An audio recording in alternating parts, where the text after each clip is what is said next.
Yo, hello everyone. In this video, I'll be showing you how to show a multiple selection of an item in a card in Power BI. So sometimes you have some multi selections or you have some multiple things you've selected and you want to see them in a card because the slicer may not perfectly show that right because you probably are using a drop down slicer. I just want to show that in a card. An example of what I'm talking about is, for example, you can see that right here I'm selecting a crime type, and in my crime type I'm selecting two things now. Now let's say I'm selecting only one, so which is probably drugs only. When I'm selecting only drug, I'm not selecting multiple. I'm only selecting one, and my slicer should be able to show that. But when I'm selecting multiple things, most of the time my slicer will just show only one of the things that I'm selected alone. Now, one way you can, a lot of people try to solve this problem is they create a measure called selected value. So I'm going to come here and do new measure. Alright, so I'm going to call this measure selected crime type. But let me zoom my formula bar so you can see my formula very well. So I'm going to call this selected crime type. Alright, so now I'm going to use a formula called selected value. So most of us know for selected value already, just to pick a selected item. So I'm going to put crime type in here, crime type, and close my bracket. Close my bracket and hit enter. Alright, so my measure has been calculated, so I'm going to pick a card visual and put this measure into a card visual. So let me select the measure that I just wrote now, and I'm going to put this inside the card visual now. Immediately I put this inside the card visual, you can see it's showing what I selected already, which is drugs, right? But one of the problem that this may cause is when I'm now selecting more than one, probably I select drug and other crime now. So let's see what this is going to show on my card. Now the selected value is now showing blank, right? It's now showing blank. That's because I selected more than one, right? So the way to fix this problem is we are definitely going to go back to our formula again. Inside my formula, instead of using selected value, I'll come back here and use values, right? Value. So value is a formula that you use, or let me say it's a function you use in DAX to just kind of create a tables, right? So I'm just particularly putting all the crime type inside these values functions. Now, the way I'm going to show this, I will probably even create a variable just to make this chart look very nice. So I'm going to call this variable selected crime types, right? So I'm putting this formula inside the variable so you can see, it can be very easy to read for us. Now, to continue my formula, let me declare another variable called result, and this formula now I'm going to use concatenate x. I know a lot of us know concatenate, right? But this time I want to use concatenate x to concatenate all the crime types so that when I'm selecting any crime type, it's going to show all of them inside the card visual.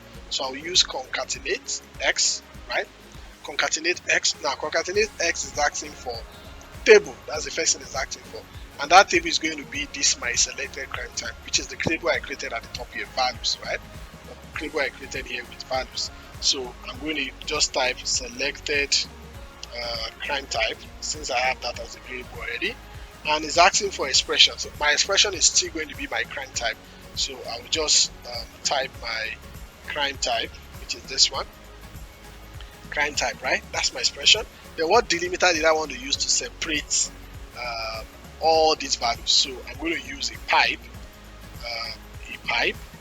and I'll close my bracket for concatenate x. So what I just did now basically is I have concatenate all the values so that when I put them into a card visual, it should be able to show all of them. So let me click return. Let me return this variable. So because when you are using a variable must always have return, right? So let me return the result. Right. Then let's click enter. Let's click enter. Yeah, interesting. Then now that I've amended my formula, you can see that right here it has actually shows the things that I'm selecting. Even if I select 3, probably I select burglary, it's going to show me the 3 things I selected, right? So this solved my problem, kind of, in a way. Solve my problem in a way, kind of. So I can even before I clean this up. Now, there's one problem that I did not see. So what if I kind of probably clear this slicer and then I'm not selecting anything from the crime type? So what do you think this card visual is going to show?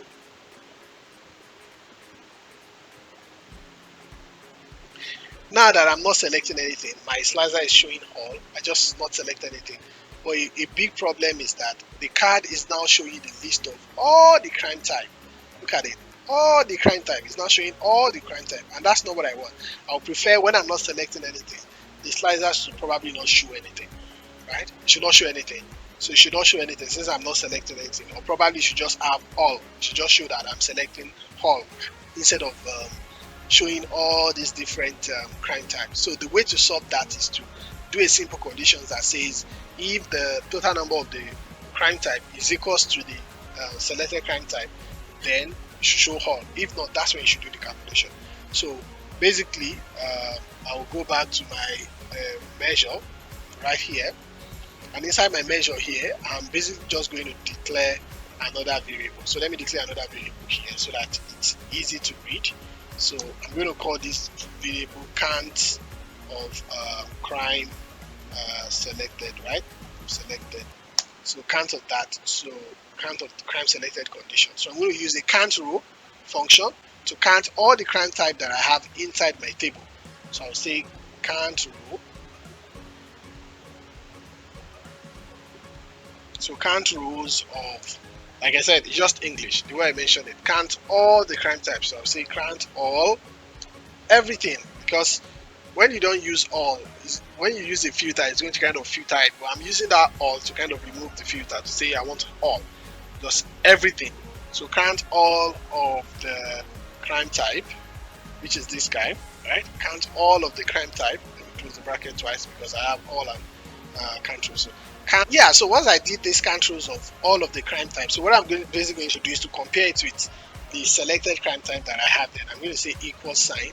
Then I will use count row again to count this selected crime type, which is the variable I have at the top. I also want to count that to be sure that they are kind of the same. So I'll do count rows again, and then I'm going to say count rows of my selected crime type, right? And I'll close bracket for that. So I'm doing the two conditions now to check the count rows of all the files, all the crime types I have in my data set is equals to as the same crime type I have selected here.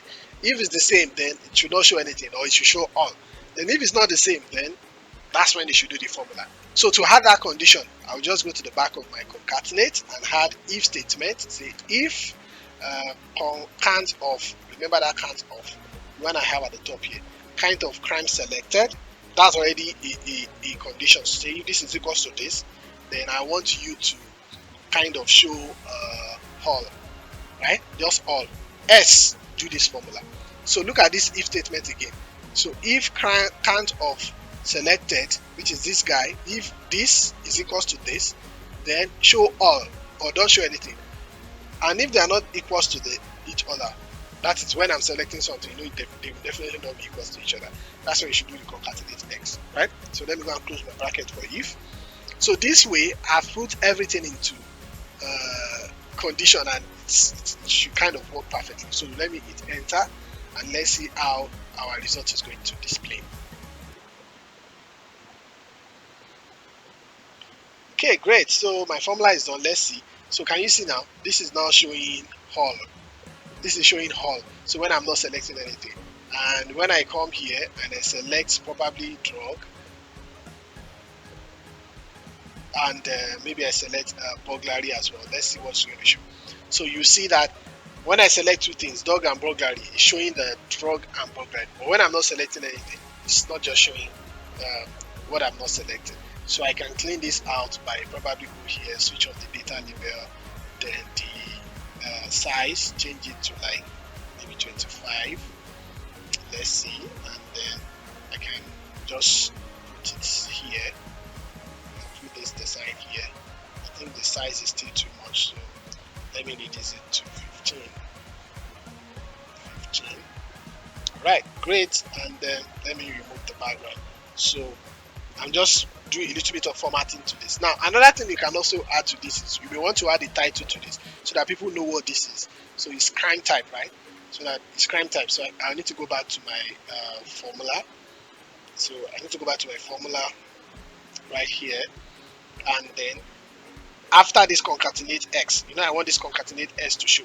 Then here I can just add crime type. I'm giving a name to my type. So crime type, maybe you should show this hyphen sign first.